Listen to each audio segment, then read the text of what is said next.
This week on the Dance Dad podcast, we have Danny Franzese, who's an actor, a writer, a director, a comedian, an LGBTQ plus activist, and of course, Damian from the popular movie Mean Girls. We talk about what it was like for him not being out in Mean Girls, as well as if gay characters should only be played by gay people, and also everyone should take Alexander technique. But first, make sure you go sign up for Patreon at the Only Dance Dad with John Corella, where you can join our monthly Zoom calls where we talk about the podcast, where I share what I've learned, and where I take questions about the podcast or even dance moms. So please welcome to the stage, Danny Franzese. Well, hello, everyone, all the listeners. Thank you for coming. And I have someone on the podcast, on the stage. They're not dancing. They act mostly. Maybe they do dance, but the talented Danny Franzese, he's Italian. And, you know, I love my Italian close friend. So this is going to be good. But he's an actor, a writer, a director, a comedian, and an activist. And most of you, pretty much, I'm sure everybody on a continual basis, he's best known for Damian and Mean Girls. So welcome to the stage, Danny. Thanks. So good to be here. Thank you for doing this. And you're a part of this Dance Dad community. So I start with 4 questions, and they're: how do you feel? Where do you feel it? What color is it? And what is it saying? So how do you feel this lovely Tuesday, Monday? I feel in control of the uncontrollable. In so control. I had an audition today. I can't control if I get that job or not, but I was in control of what I was presenting, you know? And then, my grandma's not feeling very well right now, and we're going to go see her, and, I can't control that she doesn't feel well, but I can control the fact that I've got the time carved out to drive my mom to go see her and go check on her and that kind of thing. So it's like, I'm in control of the uncontrollable. So I feel in control. Well, I'm sorry to hear that about your grandma, and thank you for doing this. I appreciate that. So you feel in control, and where do you feel it when you right now feeling in control in your body? Well, that's interesting. In yoga and in dance, I've been told to sometimes open your chest up like you have a string pulling your center up. Mm-hmm. And I feel most things in that place because I when I think about body alignment and alignment in general, I always feel like it's something that is sort of connected in a linear way that you can tangibly feel. So more open rather than contracted. Yeah, you talk about dance, right? So I'll tell you this. I was the literal definition of a bull in a china shop when I first started to grow, because I grew 2 inches in college. Moving like this all the time, sitting in a little area with some shelves wasn't the same 6 months later sometimes, and I would move my arm. So I wasn't aware of my body, and I would knock things over and kind of be clumsy. And then then someone was like, you want to fix that as an actor? Take ballet. And I was like, ballet? I'm literally going to be like the hippo in Fantasia, doing this shit with some alligator, I was like, how do I do this? But taking that made me realize the positions and where you put your body and how deliberate that is. And the movements are so precise and deliberate that it helped me with my center of gravity as a human being too. Did you ever take Alexander technique? Yeah, I did. So it's a little bit similar to that. I mean, I actually can't believe that that's not more of a popular thing, just worldwide. I still think Alexander technique hasn't seen its day.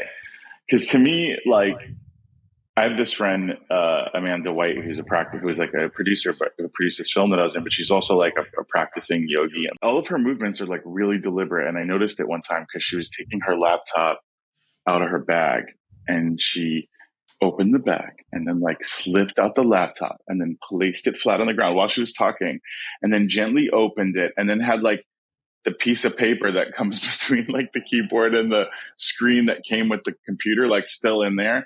And then gently took that out and laid it down and then started typing without looking at it. And I was like, why are her daily movements so perfect and And mine, I'm just like grabbing my shit, accidentally banging it on the corner, like opening it up, putting stickers all over it. Like, we're just different people, I guess, but it made me consider more about being deliberate in the way that I move around the world. She sounds very peaceful. I want to be around her. She's the best friend I've ever been in a fight with. Because if you get an argument with her about something, you'll be like, hold on, what happened was, and she'll sit there and listen. And then she'll go, oh, I actually didn't see that perspective. From that perspective, I can kind of see what you're talking about. All right, well, we can just and if like so many things de-escalate with her because she has the common sense enough to remove her emotion out of it and think about, that's why she's a great producer. She thinks about like what the problem is and then like listens to the facts, then makes a new judgment. She's constantly like updating her software when she gets new information. And sometimes some of us are so like going crazy that all we got to do is just restart. And we're not very present, walking in the spirit. She completely is. Yeah. And maybe that Alexander technique, all of you listening, Alexander technique, I've taken it before. And why is it not like a yoga thing? Why is it not everywhere? Like Zumba, whatever. Like, why is it not like, oh, Alexander, I'm doing my Alexander technique and then my Pilates. Like, it should be like a thing that everybody does. Because I don't know if I can't really see Alexander technique at 24-hour fitness, but maybe. Yeah, maybe. But I just remember like even the warm-ups, everything was like every joint of every finger and every toe and every like wrist movement, like every single thing was checked out. Yeah. You weren't like, you're literally looking into like, oh, my earlobes. Like, you're like, I want to feel everything. And keeping you in, like you said, that feeling of in control in your body. That's what I hope that these 4 questions do. I just don't think that people even know about that kind of thing. Like ever check in with like every single piece of their body or whatever. That's dancers do that obviously, but like and athletes. But then the lay person, I'm not sure that they're necessarily trying that. I could see that becoming a fad in the future where everyone's like Alexander techniquing, like with the girls on Sunday. I hope so. Maybe, cool. I just want him to go to therapy, Danny. Yeah, just cry it out on the dance floor, though, right? My therapy is the dance floor. Yeah, like, okay, so what color is it? This in control pulling up, if it was a color, what color is it? It's a cool blue that can maybe have red in it because it's like, not everything's great. Like, you got to be like, it's maybe like purpling a little and we got to like watch out. But it's a cool blue. I'm in a cool blue. And if I try to always stay in a cool blue, by the way, like if we're talking about I never go above a 6, like in anger, excitement, it takes so much to make me go like above a 6.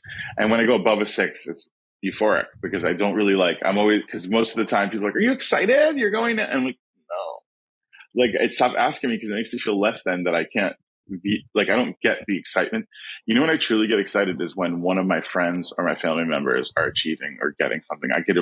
I've discussed it in therapy, but I could like appreciate success through someone else's lens and enjoy them having a great time and doing well or whatever, more than I could actually fully love my own moments. I know for me this year, it's about receiving from people because I think I have a tendency to do that. Just give. And there's nothing wrong with that. But also when people receive, I don't fully receive it in my body. And when I feel it in my body, I'm a big believer that's when healing comes. What's interesting is Alexander technique. They teach that. I love how we got on this Alexander technique. Yeah, let's do it. Kick of is that when you're above 6, you're actually in more of your free, like 5 and 6 is fight or flight, where 7 and above is feeling safe and free. So I feel that.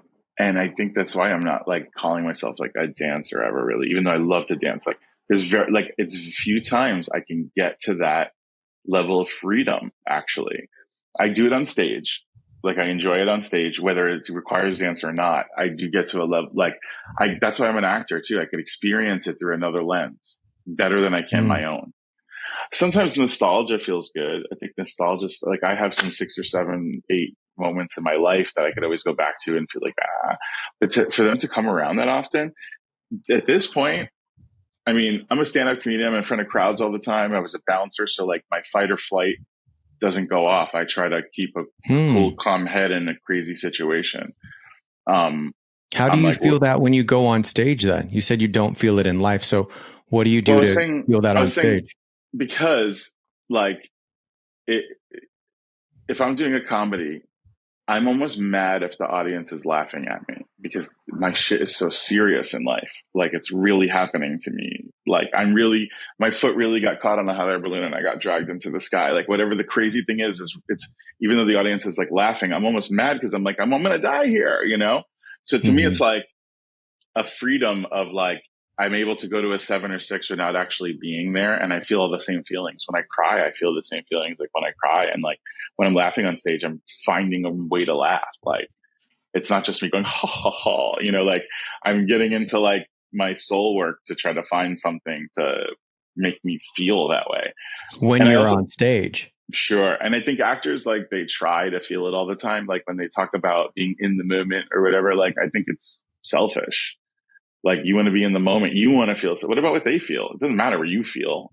Like a puppet feels something. No, but it can make people cry. It can make people laugh. It can make people fall in love. So it's like, we're puppets. Like, and we just have to like do the damn thing to make the people feel the damn thing. It doesn't matter what we're feeling. Now, if you get to feel something because you love the material or it mirrors something in your life, those are like life's sweet artist moments that happen, but they're not like expected every time you walk in the door with a script.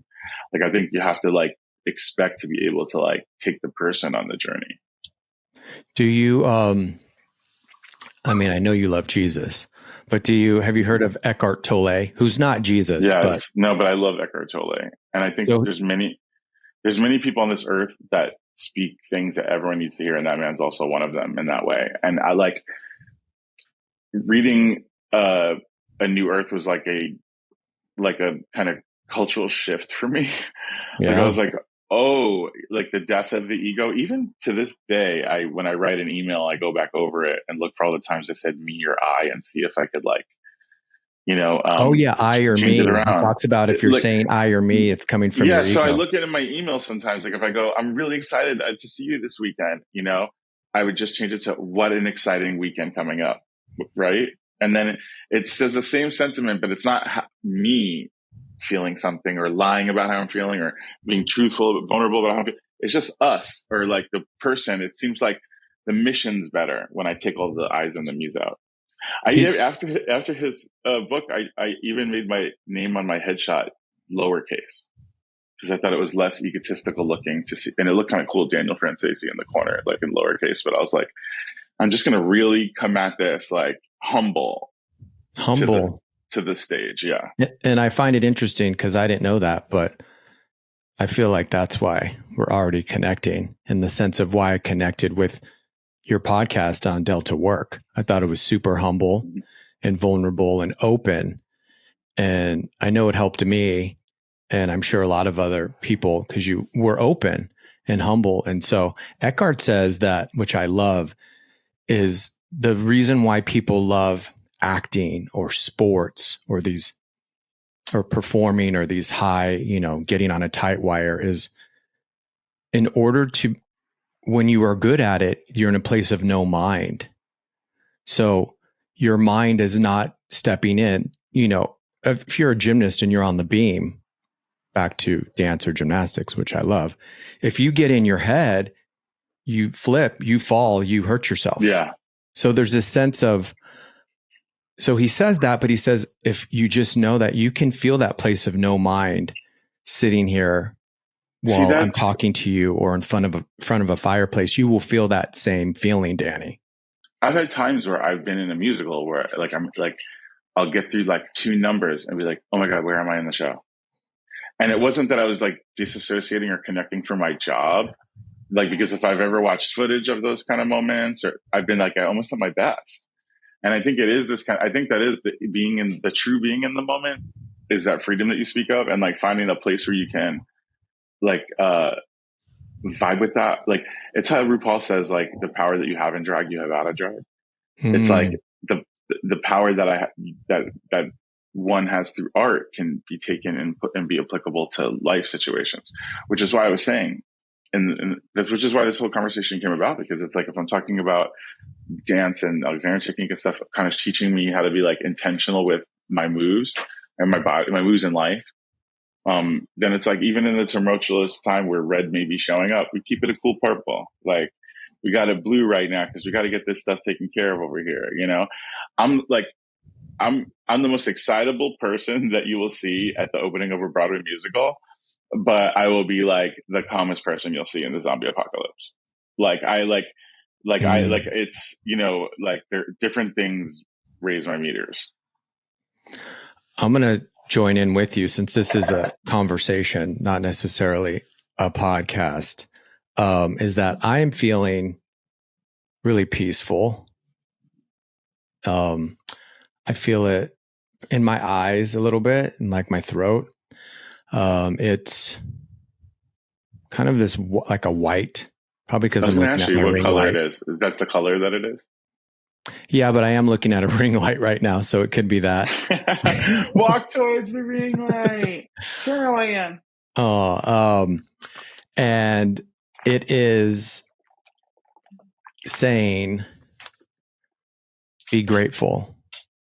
Be grateful what all that you just said and the energy that you are bringing into the room. Because probably right before this, I wasn't. You know, my ego was getting in the way. I have some other work stuff where there's some doubt coming in and other work.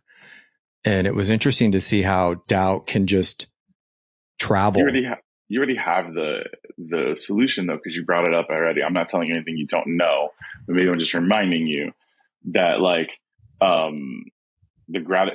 the easiest way to get something you want is to be grateful for what you have. So whatever you're doubting in whatever area of work, surround yourself in all the gratitude that surrounds that field or that moment. So if you're saying to yourself, like, oh God, I'm so doubtful because I've gone on 3 voiceover auditions, and I didn't get the cartoon. Mine was more of a legal stuff, which, you know, legal stuff can get a little heavy.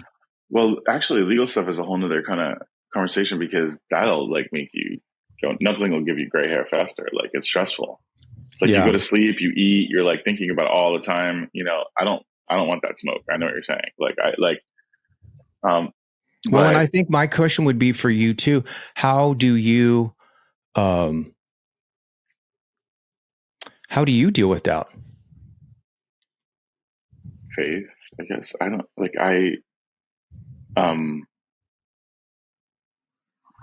know if doubt and worry are things I don't use. Like, it's kind of like when I buy a cool kitchen utensil that I really like, and I put it in the drawer and I like it, and I know I know it's like a popular one. Everyone's got a can opener, but I don't open cans. So that shit just gets dusty. Like, and doubt and worry for me are like dusty. Like, I feel worry is so useless. It's so useless. Oh, we missed our exit, and my mom will get, she's right over there.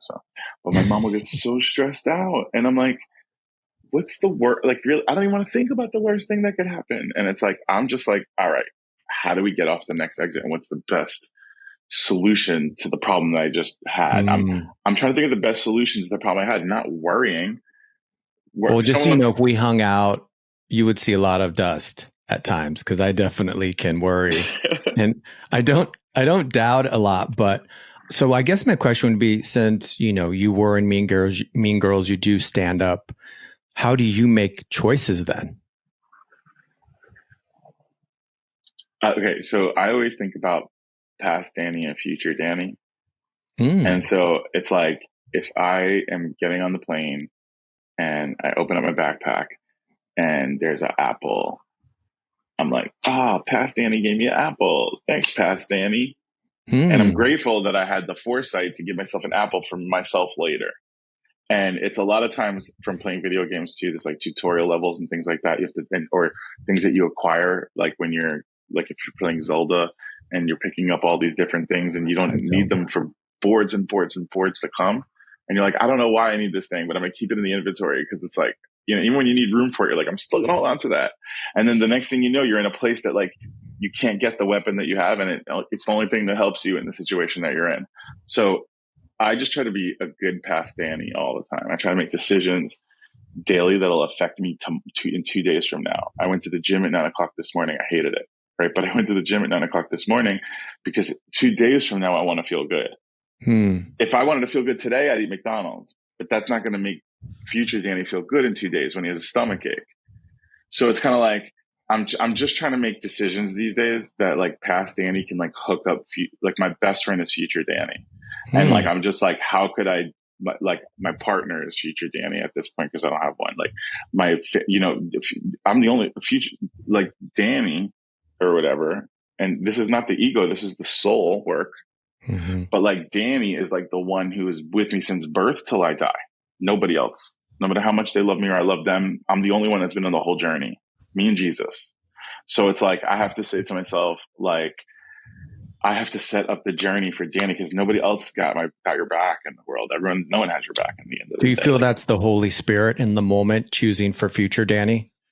Yeah, because the Holy Spirit has to fill in the things that you don't know. Like when you're saying a prayer and the Holy Spirit has to be like, he also forgot this, or what he should have asked for is this, God. They advocate for you. And the Holy Spirit advocates for you and kind of helps, knows your soul ask, because men invented words and language. So it's like, forget language. There's one of the things I love about talking about God is the traditional name of like Yahweh, and how like, if you say it really slow and you say like, and you break it up into 2 syllables, try it. Like, Yahweh. So it's Yah. Yeah. It's literally your breath.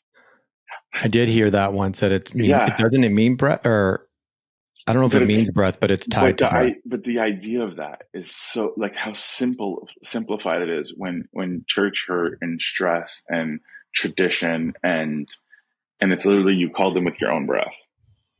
Like you didn't even have to. And I love how you said it's not words, because I think a lot of the doubt comes from thoughts, not for me at least. It's like the quote that I love, language. Reverend Yvette Flounder had said was, the greatest disservice man ever did to the Bible was put a back cover on it. Just because men were done writing doesn't mean God was done speaking. Ooh. With the head too. I like it that way. Feels right. Because I know people listening are gonna want to know this, and I feel like I kind of do know it already. But were you out while you were shooting Mean Girls? No. How did that feel? Very uncomfortable. I mean, well, first of all, I thought Mean Girls was very forward moving and very progressive. I had never seen a character like Damian before that was gay and chubby and kind of comfortable in himself and didn't get like pushed in a locker or head dunked in a toilet. I say it all the time because it was like, that's all I knew. Even going back, watching back things that I loved as a kid now in a nostalgic way, like, Bill and Ted's Excellent Adventure. There's a scene where they kiss each other and then go fag towards each other. You know, there were so many things that surrounded me that were not affirming, or like the person couldn't breathe, or it was funny, like when they got thrown into like a pile of manure or whatever it was. Like, you know. Yeah. So these older. I mean, you said Zelda. You said Bill and Ted. So are you a millennial? No, I'm a Gen Xer probably. I'm like on the cusp, I guess. You are? I'm a Gen X. Yeah, I'm 46. Oh. What? I'll be 47 in May. I'm 48. I thought you were 36. Hey, because olive oil don't spoil, baby. So yeah, you were like dropping these. I was like, oh dang. So we obviously understand, because I know that a lot of people on this might not. Probably the dance moms listening will know Bill and Ted's. But the younger they ones just made the new one. It's on Netflix. They made a new one, and that's why I was excited to go back and watch the old ones. But then you're like, oh, they did. You know, yeah, I mean, but it's okay because they made. I didn't watch it, but like, it just kind of like the idea of it was just like, you know,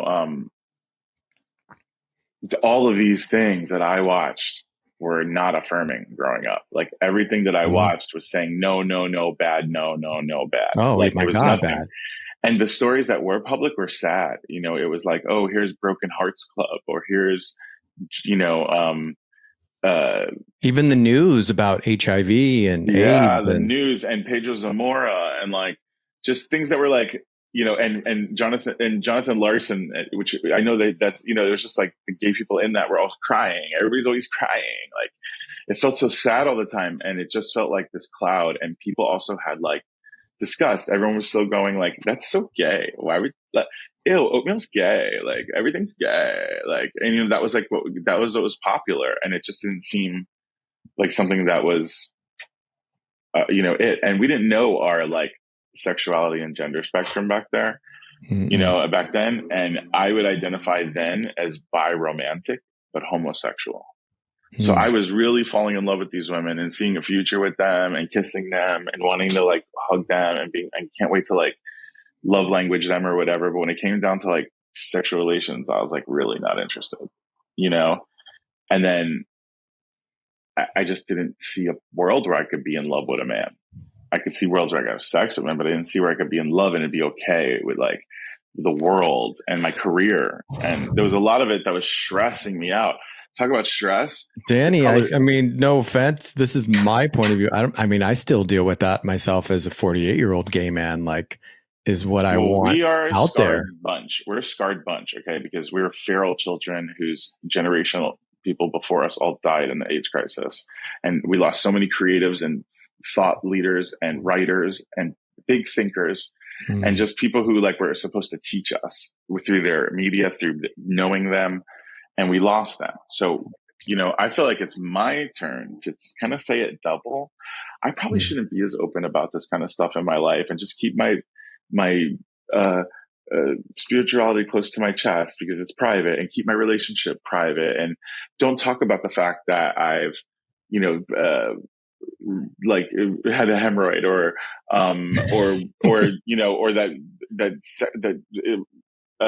PrEP exists or HPV or whole tox or whatever, any of it, right? And or Botox, just any of it. No, but I said like, whole tox. That's a whole nother conversation. It's a whole nother one. Yeah, we can talk about that on the deal. But the thing is just like I think we've lost so many people that maybe one person told their whole talk story and maybe one person told their other story, that we would have gotten it from everyone else. But there's such a lack of it that now we need to tell almost everything, because a lot of the stories of our elders died with them. Their families weren't talking to them. Their friends didn't write it down. Like they didn't, like a lot of the people in the AIDS cult have stories and manuscripts and movie ideas and dress designs and things that never got made. And so it's up to us to do as much as we can right now. And, in the beginning, it was a pressure cooker for me. I was up for projects like Entourage and like Sopranos and things like that were like popular, that made sense for me back then. And then I get Mean Girls and nobody will see me for a straight role again for years. And even let me audition. Like there was this one role that I auditioned for, and it was like a doughy blue collar, big love of a guy. And it was opposite a girl who I moved to LA with, and we had done 2 plays and 3 movies together already. We had such a great relationship. So it was like, oh my God. And they wouldn't even like read me with her. And I was coming off Mean Girls and it was #1 in the theater. I'm like, why won't you read me? And they were like, well, we really love Daniel. We think he's a great actor, but we need a man's man. And were you out at that time? I was not out at that time. You weren't either. Okay. Because I was going to say maybe because you were out. The casting director was a lesbian. I remember you saying this story, I think. I know, I've said it before, but this is my life, right? This is why I did that. This is why I was like, I can't. And at the time, my mom didn't have a house. My brother didn't have a house. My sister didn't have a house. My dad had left our family. And I was trying to figure out a way to like leave and be successful and come back and save them. Meanwhile, in my journey of going out and doing everything, they all save themselves and everybody's doing great. But like at the time, I was like, you're messing with my money. You're messing with my family. Like this doesn't matter if I'm gay or not right now. Like I can go date someone and not say anything. I need to concentrate on being a character and like going to work and not being a personality. But life doesn't work that way. Prop 8 happened. Shit just started getting really important about who showed up and who didn't show up. And I was like, it don't matter anymore. And I started doing like the protests and the marches and started getting involved. I did Deepak Chopra and Oprah's 28-day meditation challenge. And one of the ones in there, I think it was 14 or something. But like, it was like, do you live a life of service? And I was like, do I? I was like, I love my people. I love gay people. I love, do I do anything for anybody, even the Italian American community? Do I do anything for anyone? and I couldn't figure it out yet. And that's what led to my like becoming an advocate, because it was like I need to find a way to release that. So I found this thing called volunteermatch.com, and we like, you put in all of, I don't know if it exists anymore, where you put in all of your things you're good at and they call you when they need you for stuff. Oh, you're a theatrical person? There's a puppet show. You want to help? And it's like, oh, you know, but we did like food kitchens, me and my friends, and we started doing stuff. And that led to me getting to know people. And then when I got cast on Looking and I knew I was going to be playing an HIV positive character, but couldn't tell anyone yet, my friend became HIV positive. And it felt like to Kismet, he wasn't getting help. He was like, he kind of became a recluse and locked himself in his house when that happened. And I was like, well, could we get meds to him somehow? And I remember meeting Quinn Tivy, who is Elizabeth Taylor's grandson, at a party, at Kyle Mooney's birthday party. And I was like, oh, let me hit him up. He's got to know. And I was like, okay. He was like, hey, funny you call me, because Quinn lived in Brooklyn, but he's like, I'm in LA and I'm going to meet the new managing director right now for the first time. Do you want to come with me? And I was like, yeah. Like, it just seemed like, whoa. And then I went, and then I couldn't help it after I saw the amazing work just in that moment that Elizabeth Taylor had done in this house that was built for people. And then I found out that like her trust and her jewelry, her perfume, like portions of it covered all the operating costs forever for Elizabeth Taylor AIDS Foundation until the disease is eradicated. Yes. So if we raised $1, it would go directly to somebody. And that was, to me, I was raising money and doing things before. I never knew where it went. At least I knew that where it was going immediately. So I got in touch with them. It just sort of like turned this into this whole bigger thing. Like when God asks you to do something, it's not always easy, John. Like, it's almost more often than not, it sucks. Like, God asked me to do something, and I'm like, oh, I don't wanna. It's like my mom asked me. I try and like say God didn't say it. Just I'm like, oh no, that's not what he said. I definitely do that a lot. Yeah. Do you know? I mean, the question would be, obviously acting and performing is a form of service. If you're good at it, you're doing stories that are helping people, healing people. It's art. I guess I would say, do you feel there's enough LGBTQ films out there? I don't think there's ever enough films out there. I think everyone has stories, and like you could tell it in like a different way. It's like, or like in it, everyone's going, that's not how it really is to be this kind of person. It's like this. Well, if you have a different perspective, we want to hear it. Like, make something, make a short, write a book, do an article, tell us what it is, because like a stand-up is a great example. If I go out to a stand-up club, I don't want to see another, big Italian guy, gay guy telling me what his life is like, although I might be interested, but I probably don't want to see that. I want to see like what the Black single mom school teacher, with one leg, like what's the weirdest perspective? I want to hear the weird perspectives, because I don't know what that lived experience is like. So I'm going to see what other people I think you do. Yeah, everyone does. The audience does. You don't want to go see you up there. You want to see someone else. I like to see my stories. I want to see, a 48-year-old man and a 46-year-old man fall in love that are on a film. That's what I want to see. Did I just get cast in something? Good. I'm glad you caught that. Rather than that look like me, have you seen Good Grief? No, I haven't. With Charlie Brown. God, why am I forgetting his name from Schitt's Creek? Anyway, you all know who he played the son in it. Anyway, it was the first time in 48 years I saw myself as a gay man in a character. Oh, you definitely have Dan Levy energy.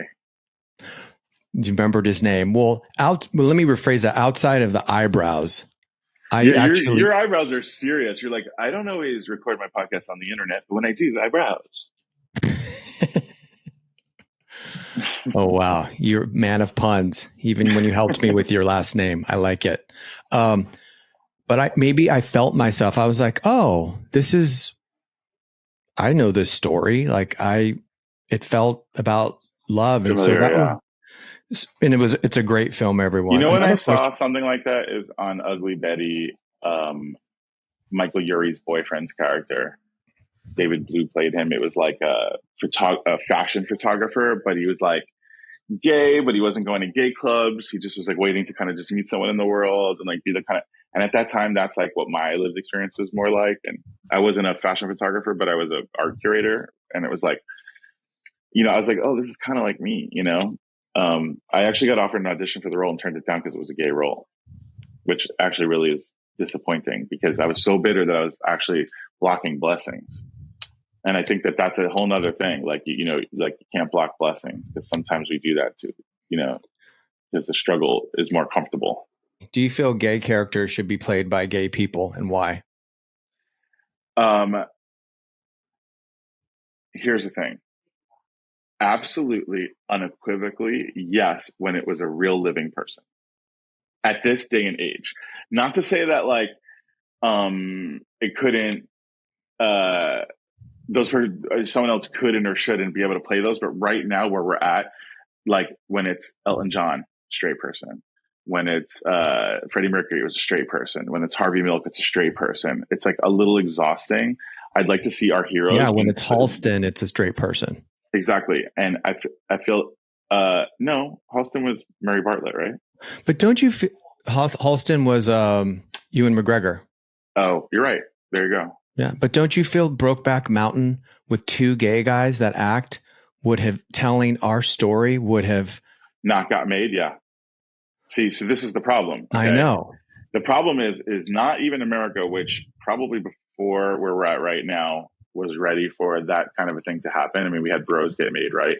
But the problem is all the other foreign territories that will not release the film. They won't even go on their streamers. Like you're not going to get it to go to China and Africa and I get all that heady stuff, Russia, but what about us that perform or you that are acting that then I think Hollywood's like put on a little play then, hey, bye. Because it's like they want to make money. It's everything's about money. These budgets are like mega billions. It's all superhero regenerated stuff. Like there needs to be a renaissance, like a cultural shift, and I think it's coming.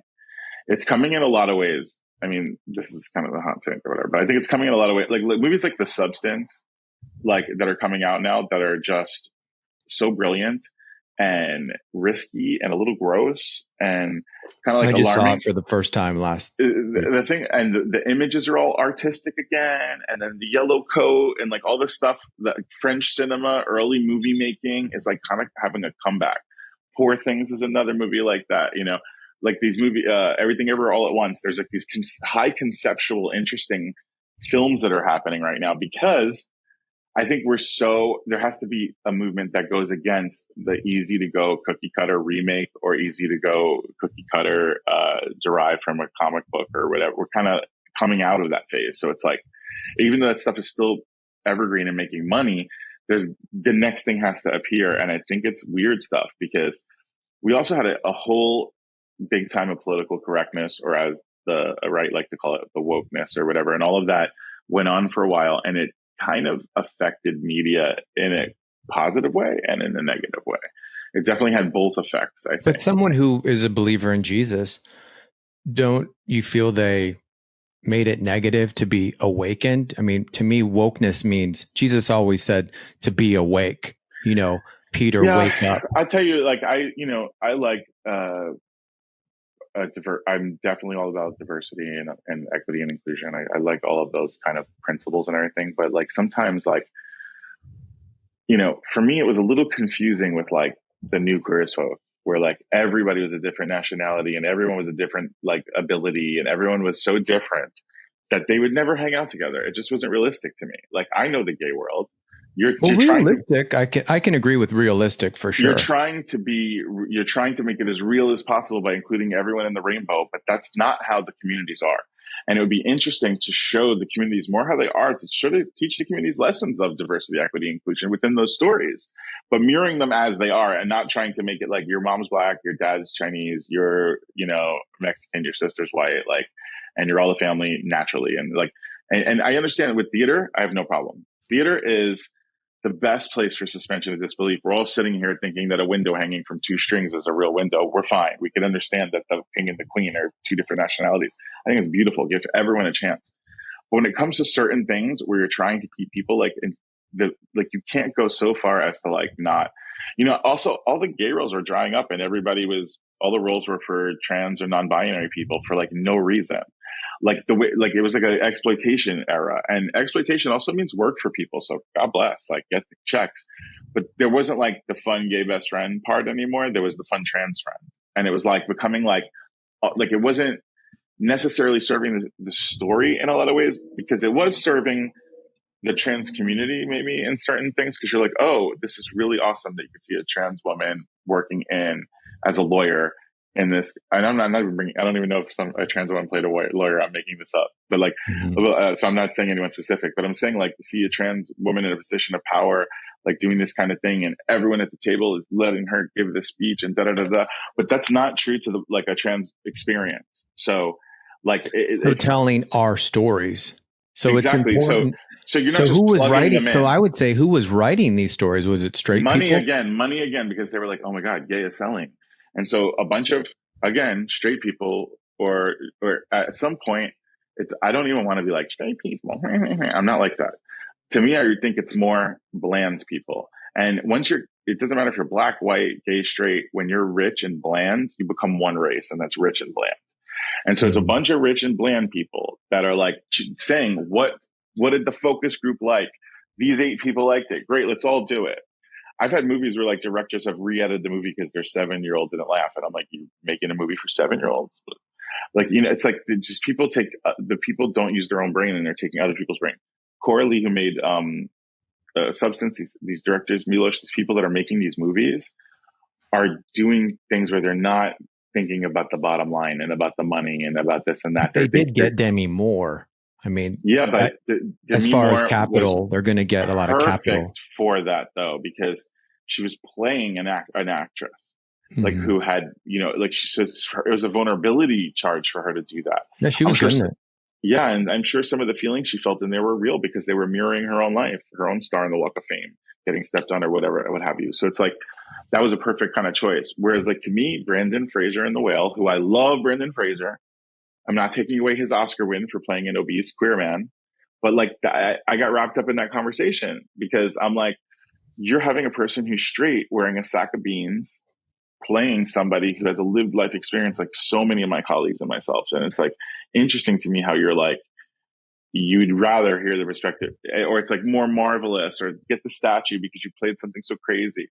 And don't you feel though, getting rid of diversity and inclusion will make that not happen even less? You can't get rid of us. They can cut the budget for the Pride cake, which some of that was getting out of hand anyway, maybe for people. Do you know what I mean? Like they could cut the budget for the Pride cake at the office, but you're not going to stop the gay person from like walking around and like being who they are. My whole point is saying like Sex and the City or Queer as Folk, at least Sex and the City was a great example. Yeah, it was. The whole Chase stand-up thing, like it just. But those people are bland and rich, like you said. So they're going off of, oh, it's selling. DEI, inclusion. Now with that being cut back, don't you feel those rich, bland people are going to be even less to even have those roles out there? Maybe, I don't know. Then were they put there anyway? Do you know what I'm saying? Like, I just feel like people are, people could say, you're an amazing singer, you shouldn't do a reality show. And what happens if you do it and you don't win?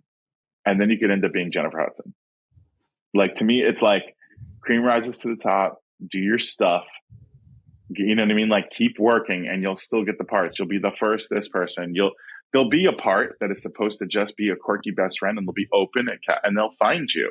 It doesn't have to be like they're putting the thing in. It doesn't make sense. Both of us being Gen Xer, we had to kind of accept that. Like, we had to work harder to get the role and to be where we're at and to be happy. The challenges weren't as hard.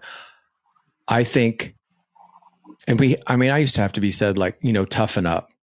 Toughen up. It's like, or get over it. It's like, actually, you know what? I shouldn't get over it. You shouldn't do that. That's what it's about now. I think that the younger generation is like, you know what? why do we have to be more tough than Brad Pitt? Do you know what I mean? To get the role where, I mean, if I was a straight man, oh my God, like, please, I would be like, I had a screen test for a soap opera years ago. And I remember I had to go into that screen test, which was nerve wracking already with Amber Tamblyn. And on my mind was if they're going to know I'm gay. I don't think Brad Pitt has to walk in there feeling that. Do you see what I mean? Hey, I know what you mean. Or the worst is they're like, you are gay, and like they already know, and you walk in and you have to like, they're looking at you to try to see, he's gay.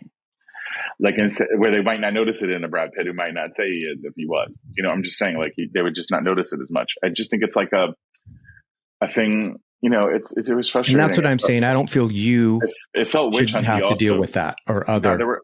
Yeah, I don't think I do that much anymore. I mean, I still get offered like I get straight roles and things. You know, I mean now like it's kind of come back around the other way where it doesn't matter as much. You know, but I just think for creative industry, it's just run by a lot of uncreative people.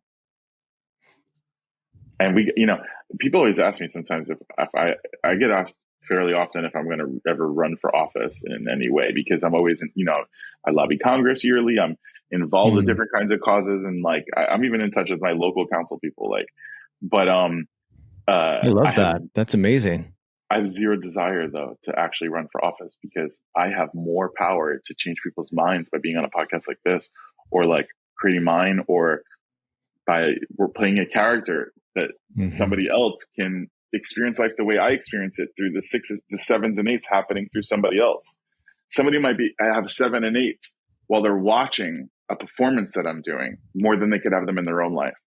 And, you know, it's interesting because I got a letter from a girl in Dallas that was like, my friend Jerome, like, she was like, my friend Jerome has always been gay as far as I've known. She's like, he's my best friend. So I kind of just always knew. The reason he was my best friend is because he used to play Barbies with me. So that should tell you something there. But as we got older, it got a little weirder for my parents and for Jerome, not for me. And they just didn't want him around as much. They thought that, you know, as he was starting to be gay and like 15, 16 years old or whatever, that, you know, he wasn't allowed, let's not invite Jerome kind of thing. And then she's like, but I was never going to not be his friend. At school, we're besties, but I'm just supposed to not hang out with him when I'm home or call him or whatever. She's like, but then your movie comes out and my mom's favorite character is Damian. And she goes, it reminds me of Jerome. Where's he been? How is he? And now Jerome sleeps over, Jerome eats dinner. Jerome comes like, it's like I literally set a place at the table for Jerome through my art. That's more power than probably me placating whoever is giving me money to run my campaign and signing off to things I don't even believe in because someone else is going to sign off on something that I do and playing that game. I'd rather take the collective people that are all voting and change their minds because a character they love felt free to walk the halls. My prayer is there's more people like you and I that write our stories, share our stories, act our stories, perform our stories. That's my prayer, is that more people are inspired, because you're bold and fierce, Danny. I mean, you're bold and fierce. I appreciate that, but you know, at the same time, I feel like my laziest friend. Like, you know, it's like we're all that same thing. And I know that, like, but some people, I mean, you know, there is a sense of fear and trauma, and that's why I have that like question, like, what would you have to say to all these young boys that will end up being gay, that already know they're different and they're afraid to act, and they have talent and to get out there because they're gay? I would say there's nothing wrong with quiet exploration. Like, look at it at your own time and your own privacy and see what feels like you, what doesn't feel like you. One thing that could, you know, help you is find a book on being gay, read it, highlight what's me, what's not me. And then when you're showing your parents, say, this is how I am. This is not how I am, you know, like, and make sure you're in a safe place when you tell somebody, you know, like, make sure that it's at a comfortable time. Don't ever do it out of anger. You never want to be like, I'm pregnant if you were straight. Like, you want to make it a nice thing. So find a nice way. For me, I was like, I told my dad on Father's Day, and I was like, I'm going to give you a gift. You're going to get to know your son. Like, This isn't a troll thing. Like, I want to be closer to you, and I want that. And a lot of things with queer Christians have issues, and I always say, like, why would you have an issue if you fear for your son's salvation and they want to have a closer relationship with God? Let them have a closer relationship with God. Churches should be letting queer people in if they're so worried about them, instead of kicking them out. And I think, like, it's the world isn't always going to understand you, but you'll find a tribe that will. Everyone says it because it's true. It's a cliche because it's true. You'll find people that will love you for exactly who you are. And by the way, God does. You're fearfully and wonderfully made. Every hair on your head counted. And if no one ever tells you that, I'll tell it to you, because anyone who doesn't speak love when they speak of God is lying to begin with. And there's a lot of confusion with that lately. I've had people on the podcast. I had Rocky from 1946, the film, which I love Rocky. Yeah, which I feel you know about. So, how did you come to terms with being gay and still loving Jesus, or being a queer Christian? No matter what, I never left my faith. I had issues with the church. I had issues with whatever, but I always prayed. I always stayed with God. God always stayed with me. I understand God differently now as an adult. I'm realizing a lot of different things. Marianne Williamson was on the podcast, and she is so incredible. That must have been amazing. It was unbelievable. And she's from the future. I know. She's great. And she said something to me that made me even think even deeper about it all, about how, like, Jesus and Buddha, Muhammad, like all these people are, like, in a lot of ways conduits to get to the source. And it's like whatever your conduit is, like, Jesus found me to take me to God. Like, so it's like, that's great. Like, other people have other conduits, and we're all trying to get to a source.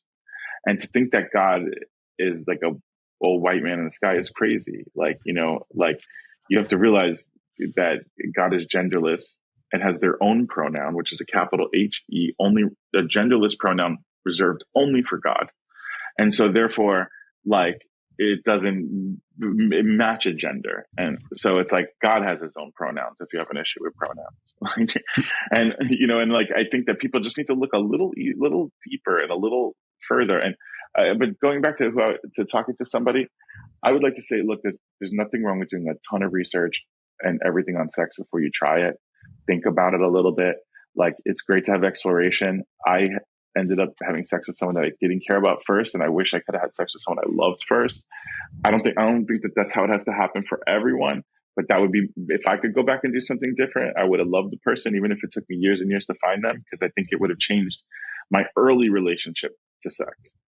Now I have a very different, comfortable thing, but it took me a long time to get there. And I think I wish I had an elder sort of giving me some advice on that thing, because we really only have, like, some problematic YouTubers and some porn to go to sometimes when you're in places where you don't know what to see and what to watch. So, and I say, at least our generation, we were taught, this is 18 and over.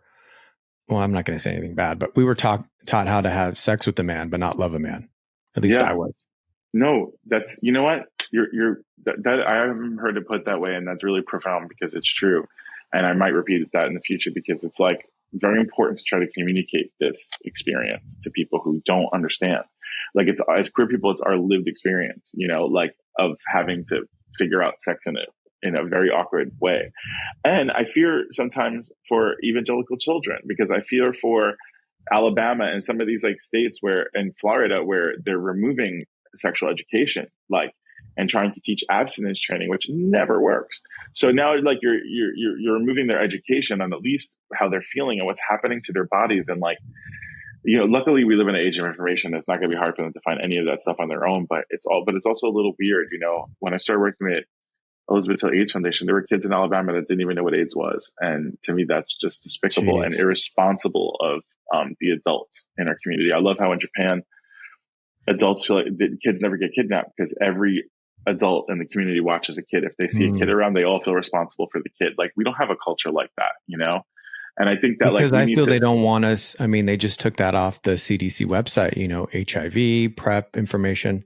Yeah. I feel they subconsciously or consciously don't want us to live.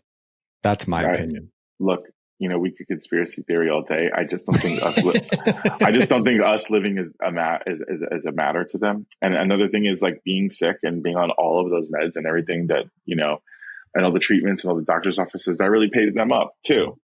Sometimes I worry about certain organizations that raise money, which is why I'm so proud to work with Elizabeth Taylor, because there's other organizations that like, where's that money going? And if everybody gets well, or if people aren't transmitting, and if people stay well, and if people aren't getting new infections, then how are you getting paid? And so what are your thoughts? Like AHF coming forward against PrEP and calling it and coining the term Truvada whore, and like making, and like they did? Yeah, they did. Oh, I missed and that. Said, it was the very beginning of Days of PrEP, but I was the first person to talk about PrEP on television, on a show, and then also on The Doctors, on like a nonfiction show. So it's like I'm very aware of that stuff. I'm negative, but I'm so aligned with the mission of eradicating HIV, because I understand the term woke because it means being awoken to something, and you can't go back to sleep on it. And I'm too woke on it, so I can't go back to sleep. Like there's so much we can do right now. If everybody was on PrEP in the queer community, we would eradicate HIV by 96% overnight. So it's kind of like, and we make it. So it's like, but there's third world countries that are ahead of us in infections. And so we have to like kind of catch up to this. It's also complicated and complex. We're not going to fix it, but it sounds as though you want people to not suffer, which is beautiful. Well, I'll tell you this thing too, like, or just to be treated fairly, like everyone's like, oh, they're either one side or the other when it comes to like the left or the right or blah, blah, blah. And to me, I would love to meet with President Trump. Like people are like, oh, screw him. I would love to meet with him and tell him about the community and about what the needs are. Whether he would listen or not, that's one point. But me yelling and barking at him on Twitter and posting memes, he's not listening to that. Did you grow up evangelical? Yeah, I grew up Pentecostal. Okay. Yeah, I did too. And I think converted. I get triggered because a lot of Donald Trumps were pastors in my upbringing. So I love that you're that open, Danny. A lot of that, a lot of that did good for good people, but a lot of the people that ran that evangelical movement have all fallen, and we've seen with the corruption and the greed and everything that went behind that too. Media is a tasty drug.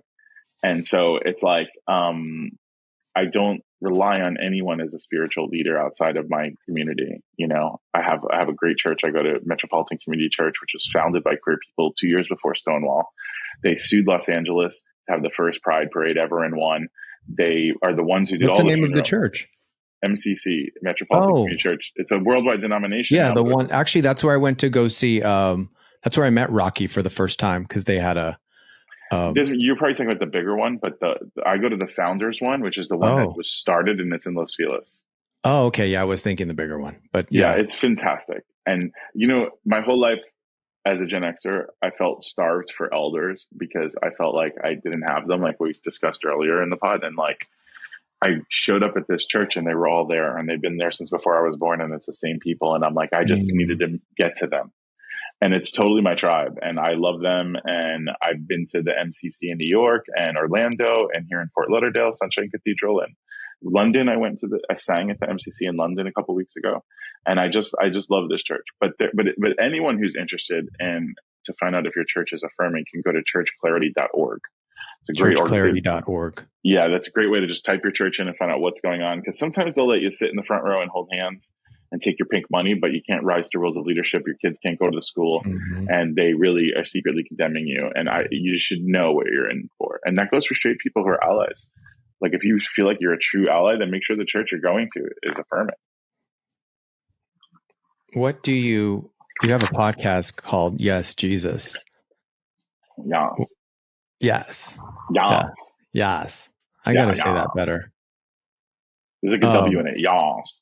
Yes. Yeah, there you go. Yes. I feel like I say yes. I do it that way. That's why I do the yes. Also counts. Yeah, it just has to be real gay. Yeah, I do. I do that one. Yeah. What do you love about Jesus? I just feel like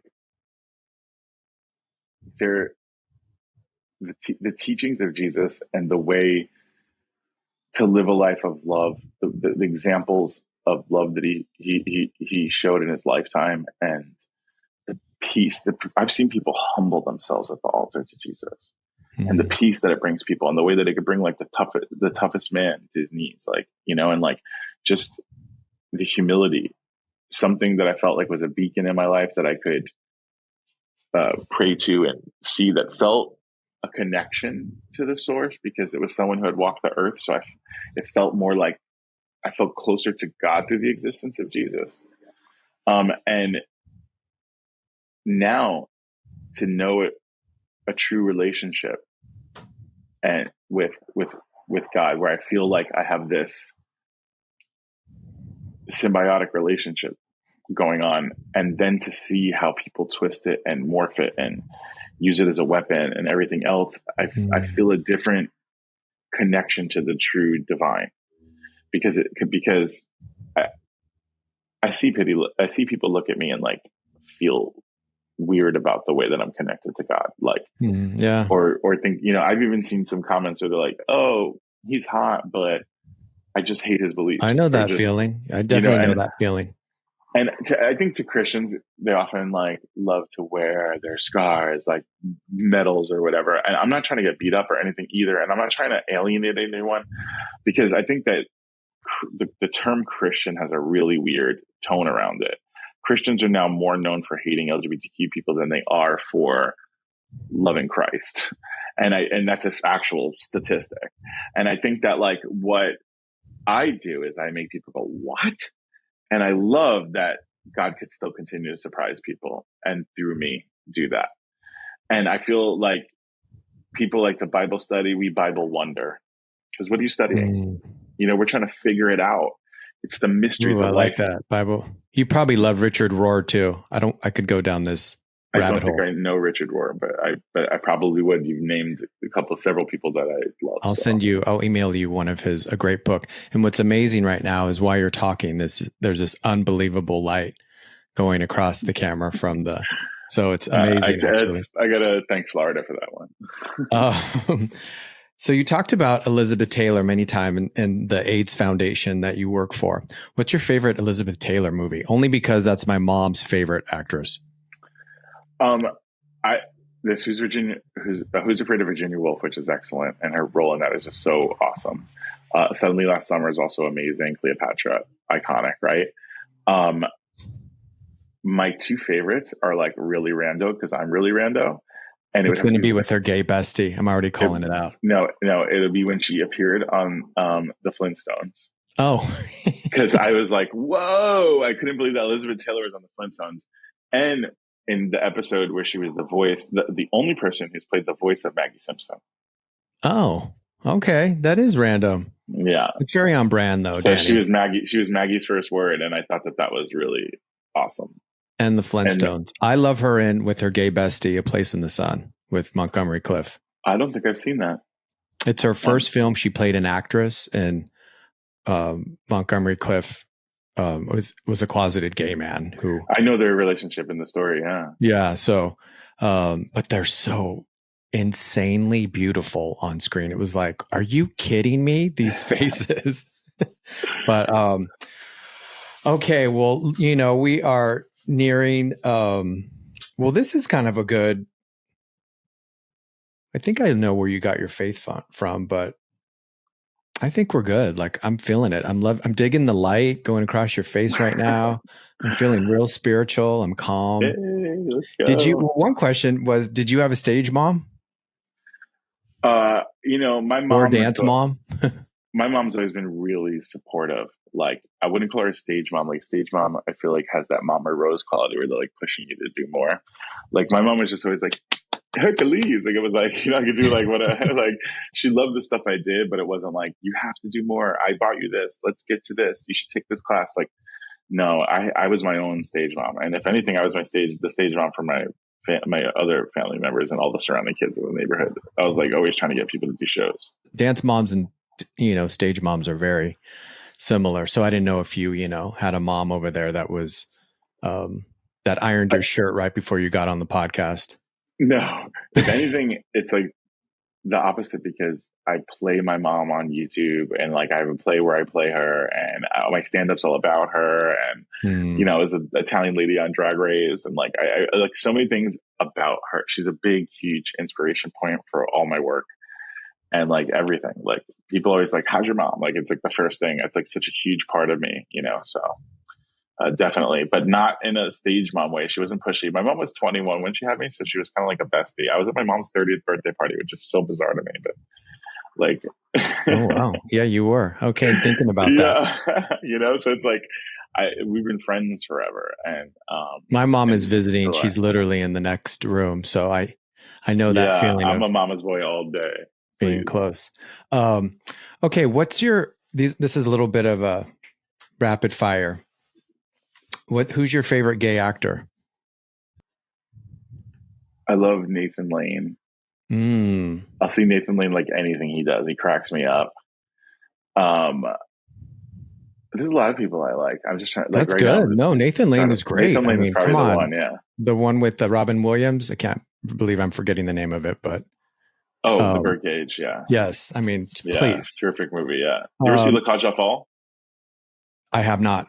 So La Cage aux Folles is what the Birdcage is based on. It's like I did know that, but I've never seen the original. No. Favorite gay director? Mike White.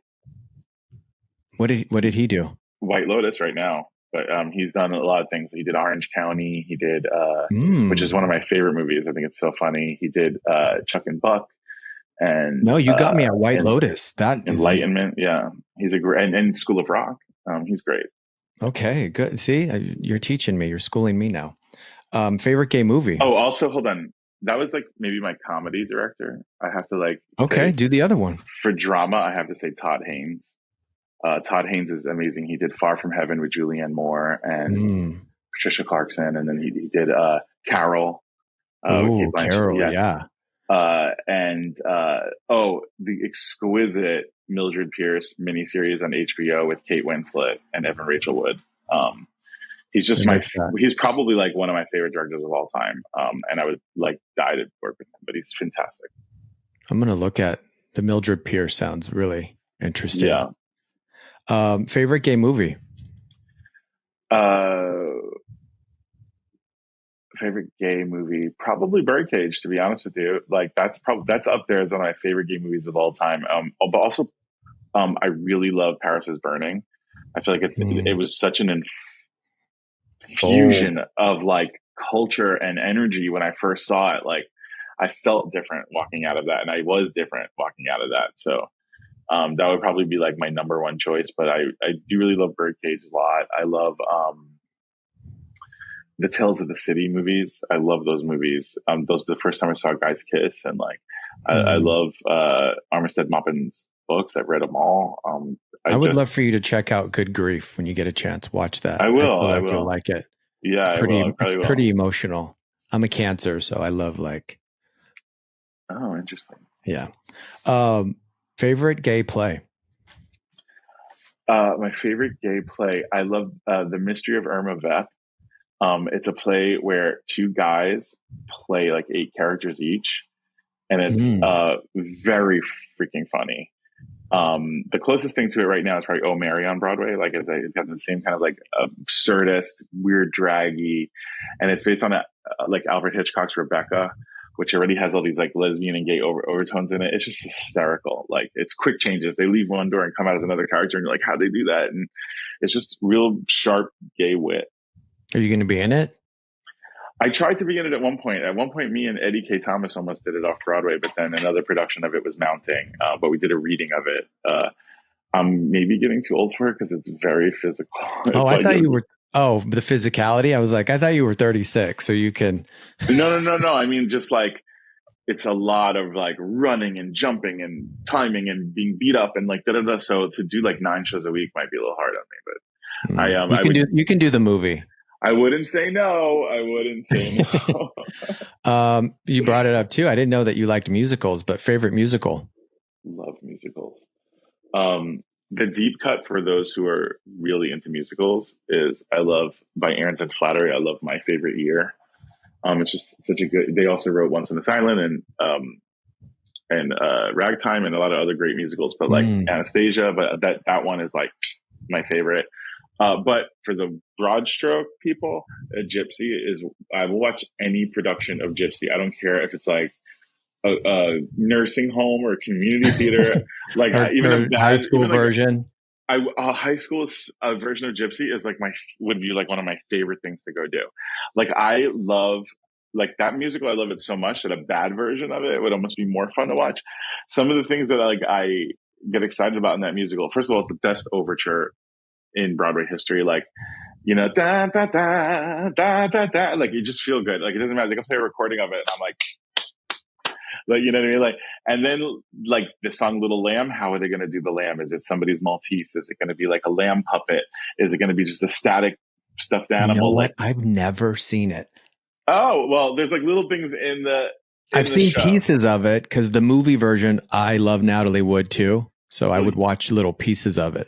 But a good example, like Romeo and Juliet is like been done a million times to where it became West Side Story and it became this and it became that, right? And Romeo and Juliet has been revamped and everything else. Well, our things that we've created are the American musical, and we're starting to get to a place where people are really getting wacky with them. They're like the old properties, like that amazing production of Oklahoma that we had, that Ava Price produced, where it was like they were serving chili and doing all kinds, and it was all in the round. And so it's like they're doing different things with properties. And right now, Gypsy's on Broadway, and it's like a black family, which is interesting. Oh, you know what? I heard about that. Yeah, recently definitely. What's the boldest thing you have done? This is such a strong question. I try to be bold often if I can. I'm not a person who's really like scared to try stuff. Every time I would say one up, because I do. But when you're asking me those questions, why am I only thinking about times I failed? Like I'd love to tell you. Maybe that's the boldest thing you've done. Story that where I've won, but like there's times where like I've went up to somebody and pitched them something at a party, or I've emailed, like just tried to guess if the person's name was their name at soandso.com and just try it and then get the right email and then set up a pitch meeting and take it. And like I've done bold stuff like things that. don't always end with success. So maybe that's why you're thinking that. Yeah, they don't. I don't know. I want to sound cool on your podcast. No, they. I mean, I think Simone Biles is the boldest thing she did was pull out of the Olympics in 2021. You know, so I try. Well, yeah, I think I once left a movie too because they weren't living up to the standards that I thought of inclusion and the way they were speaking about different people. I left in the middle of the night, called SAG, and they like protected me. Yeah, and that was a pretty bold thing. That's bold. It was very scary. They tried to sue us for the budget. Me and the lead actress, we just left. I mean, I think it sounds as though you didn't know you were fully out, but even where you were at sexually doing Mean Girls, that's pretty bold to step on set and still give that killer performance. Yeah, we try to. You're like, okay, I'll take it. I mean, I always try to do. Even I Spit on Your Grave, I play like a rapist in it, which is weird. But it was like I try to do things that make me like upset or like scared or like I can't do that. I can't do that, I got to do it. My stand up is bold. I mean, it took me 10 years to have the courage to start it. I would go to open mics and try and be frightened and fail. And like, until I could finally be like, oh, like I took a class and something clicked in the first day. And I was like, oh, I get it now. But it took me so long to figure out how to put my foot even in the water. You know what else is bold? Being in love. That's bold. So, well, thank you so much for being a part of this and coming on. And I'll definitely say a prayer for your grandmother and everyone. You all. That's really sweet of you. Thank you. And how can people follow you? I'm on What's Up, Danny, pretty much everywhere. In Snapchat, X, I should call it now. Tumblr, blackpeoplemeet.com, JDate, Farmers Only, Venmo, Christian Mingle. You can. You say Christian Mingle. Come on, at least do Bumble. No. I'm on Raya and Hinge. That's it. I think. You're on Raya. I didn't get accepted to Raya. I got accepted to Soho House, but not Raya. Probably a better crowd. But all right. Well, thanks everyone for listening. And I appreciate it. Thank you all for listening and watching Dance Dad with John Corella. Our show comes out every Thursday at 9 a.m. Eastern. That's a new time. You can search for Dance Dad with John Corella on all podcast platforms and make sure to follow and download so you don't miss an episode. Subscribe to Dance Dad with John Corella on the YouTube channel and turn on your notifications so you never miss an episode. You can also sign up and become a member on Patreon at the Only Dance Dad with John Corella to watch the on-camera footage of this podcast and to be a part of this bold and fierce community. Thank you so much for listening to Dance Dad with John Corella. Thank you to everyone at Hivecast for all that you do. And if this episode meant something to you, please share it and subscribe. Also, you can follow Dance Dad with John Corella on all platforms. But most importantly, remember to be bold and be fierce.